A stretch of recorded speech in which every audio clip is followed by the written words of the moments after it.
नमस्कार दोस्तों, बहुत बहुत स्वागत है आपका आपके अपने YouTube channel exam Guru tips and tricks में। दोस्तों आज इस वीडियो में बात करेंगे रेलवे ग्रुप डी परीक्षा के बारे में।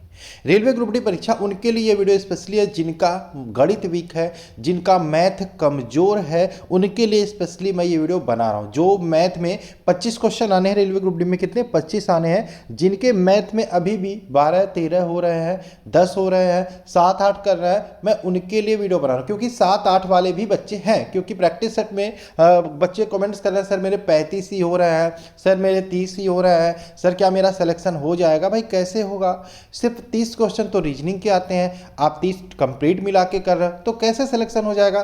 तो इन्हीं सारे पॉइंट्स के बारे में बात करेंगे, इन्हीं सब मुद्दों के बारे में बात करेंगे। क्या अभी हमें गणित में पढ़ना चाहिए, क्या हमें गणित में 18 से 20 क्वेश्चन कराने में मदद करेगा, ठीक।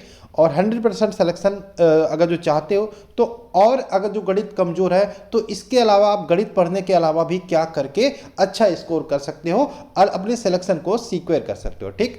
तो आई होप आपने चैनल को सब्सक्राइब किया है, नहीं किया होगा तो जल्दी से नीचे रेड कलर का आइकॉन दिख रहा होगा चैनल सब्सक्राइब का, उसको क्लिक करके चैनल को सब्सक्राइब करो, बेल का आइकन भी क्लिक कर लो, जिससे आने वाले सारी वीडियो के अपडेट्स एंड नोटिफिकेशन आपको टाइम टू टाइम मिलते रहे, ठीक। एक और बात, अगर जो आप रेलवे ग्रुप डी की तैयारी करते हो, एनटीपीसी सीबीटी 2 की तैयारी कर रहे हो, अगर जो आपने हमारे टेलीग्राम ग्रुप को ज्वाइन नहीं किया है तो जितना जल्दी हो सके ये टेलीग्राम ग्रुप ज्वाइन कर लो, क्योंकि बहुत ही बेनिफिट है। यहाँ पे आपको क्लासेस जो भी होती है हमारी, उसके लिंक सेंड किए जाते हैं, पीडीएफ सेंड किए जाते हैं। इंस्टाग्राम पे अगर जो आपको कुछ पूछना हो गणित से रिलेटेड, रीजनिंग से रिलेटेड, तो यहाँ पर भी पूछ सकते हो, लिंक डिस्क्रिप्शन में मिल जाएगा, इंस्टाग्राम पे मैसेज करके पूछ सकते हो। चलिए बात करें रेलवे ग्रुप डी परीक्षा के मैथमेटिक्स जिनका वीक है उनके बारे में। सबसे पहले यहाँ पे अगर जो मैं सिलेबस की बात करूँ तो सिलेबस में आपके सबसे पहले देखने को मिलता है रीजनिंग, जहाँ पे आपको 30 महत्वपूर्ण क्वेश्चन देखने को मिल जाते हैं। उसके बाद मैथ आपको मिलता है जहाँ पे 25 क्वेश्चन देखने को मिल जाते हैं। साइंस मिलता है जहाँ पे 25 क्वेश्चन देखने को मिल जाता है। और जीके एंड करंट अफेयर्स मिलता है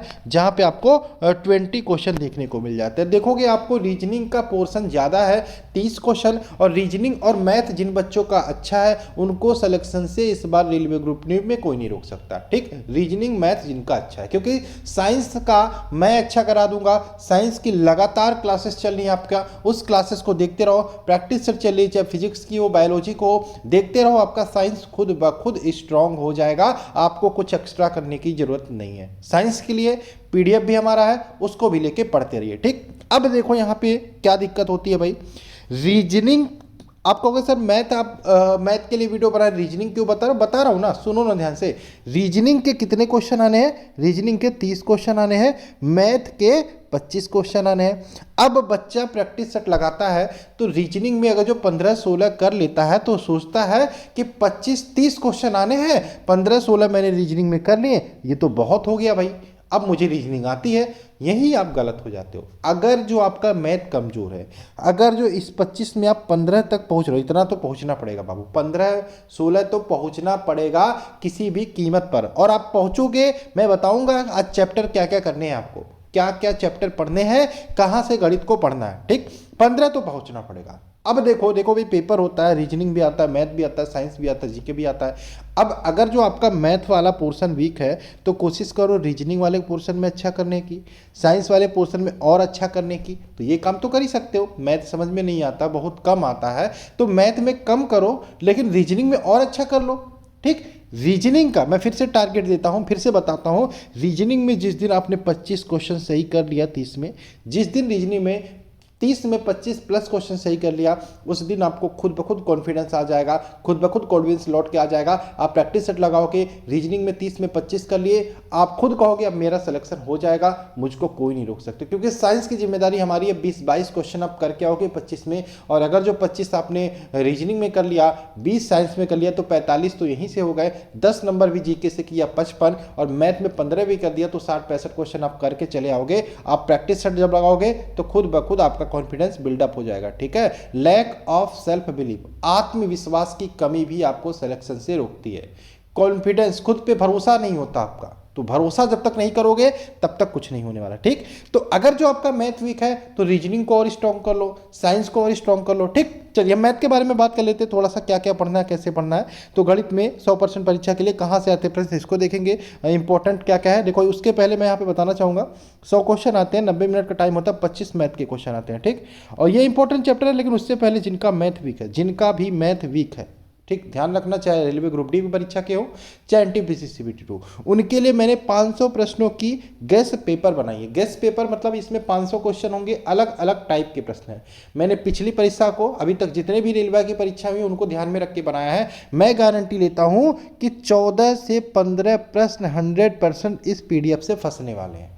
नंबर की गारंटी नहीं लूंगा कि वही प्रश्न होंगे, उसी टाइप के प्रश्न होंगे, इसलिए आपको टाइप देख के अलग अलग क्वेश्चनों की इन जो भी 500 क्वेश्चन है इसकी प्रैक्टिस आपको कर डालनी है। लिंक डिस्क्रिप्शन में है, जाके लो। मैं इसके बारे में अब ज्यादा बात नहीं करूंगा, आप लेके खुद एक्सपीरियंस करो कितना जबरदस्त ये पीडीएफ है, ठीक।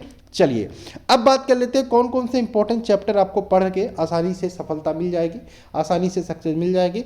सफलता की बात अलग है, लेकिन यहाँ पे ऐसे जो चैप्टर मैं बताने वाला हूँ सिर्फ यहीं से आपके 20 से 22 क्वेश्चन आ सकते हैं। 20 क्वेश्चन तो मान के चलो यहाँ से आने हैं। सबसे पहले आपका नंबर सिस्टम, संख्या पद्धति, इसको पढ़ना है।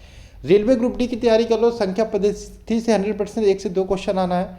सरलीकरण बहुत इंपॉर्टेंट टॉपिक है, इसी में आपका आ जाता है बोर्ड मास, इसी में आता है बोर्ड मास। यहाँ से 3 से 4 क्वेश्चन आपका सिर्फ सिंप्लीफिकेशन से रहना का, ठीक।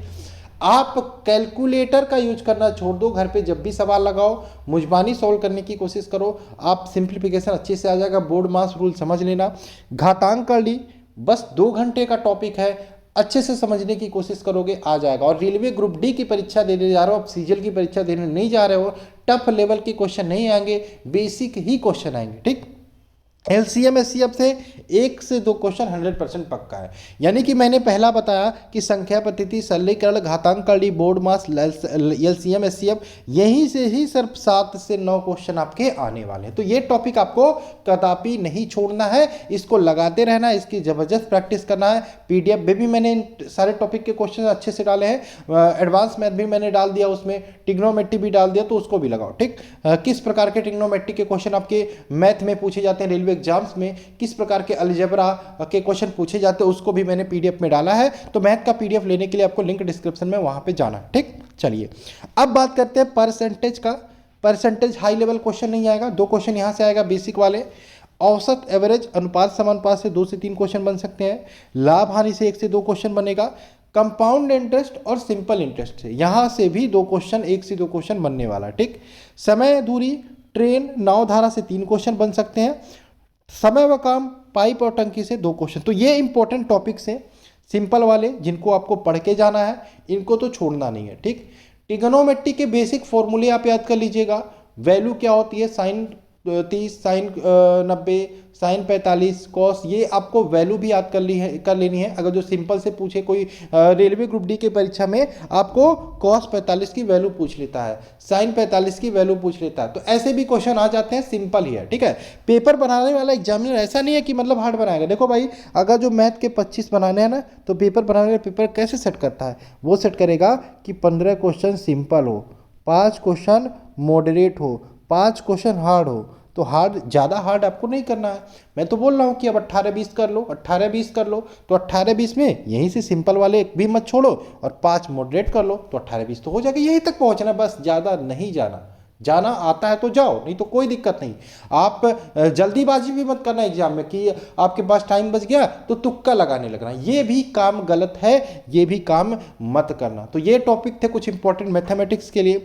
जिनका भी मैथ वीक है तो इस मेथड को फॉलो करो, जो भी मैंने बताया। प्रीवियस ईयर क्वेश्चन भी लगाते रहो, आपका खुद ब खुद मैथ अच्छा हो जाएगा। और ये गेस्ट पेपर है, इसको भी ले सकते हो। इसके अलावा स्टैटिक जीके का 53 टॉपिक का कंप्लीट पीडीएफ है, इसके भी लिंक डिस्क्रिप्शन में, इसको भी लीजिए। और मैथ रेलवे ग्रुप डी की तैयारी कर रहे हो तो मास्टर प्रैक्टिस सेट आपको देखने को मिल जाएगा, जिसमें आपके मैथ के 20 सेट है, 25-25 के एकदम एग्जाम की तरह आपका पेपर बनाया गया है। इसको भी ले सकते हैं, इसको भी लगा सकते हैं। स्टैटिक जीके के 33 टॉपिक वाइज यहाँ पे सेट मिल जाते हैं, साइंस के 44 सेट मिल जाते हैं प्रैक्टिस करने के लिए, और रीजनिंग के 10 सेट मिल जाते हैं। इसका भी लिंक मैंने डिस्क्रिप्शन में डाल दिया है, इसको भी लीजिए, पढ़ाई करना शुरू कर दीजिए। मैथ का गेस्ट पेपर जरूर लगाइएगा जो मैथ का आपका कमजोर है। आगे आपको करंट अफेयर्स की भी पीडीएफ जल्दी मिलना शुरू हो जाएगी। बाकी आपकी मर्जी, आप समझदार हो, आपको पता है क्या करना है। ठीक, चैनल पे क्लासेस भी चल रही है, रेगुलर साइंस की क्लासेस चल रही हैं, उसको भी देखिए। और चलिए मिलते हैं नेक्स्ट क्लास में। बाय बाय, जय हिंद, जय भारत।